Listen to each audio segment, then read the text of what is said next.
Kakagaling ko lang pala nito sa baboyan, kaya nagutom ako. Yun, may nakita pala akong sili dito, kaya nag-ihaw ako. Yun oh, sarap yan. Ang ulam ko pala dyan ay ginisang talbos ng kamoting baging. Sobrang sarap to, na-miss ko to. Ganito pa naman ako pag nasa amin. Kakamay ako talaga pag gusto ko yung ulam.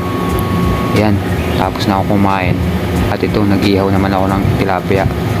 Tapos, nagluto rin ako ng nilagang baka. Yan, nilagay ko na yung gulay.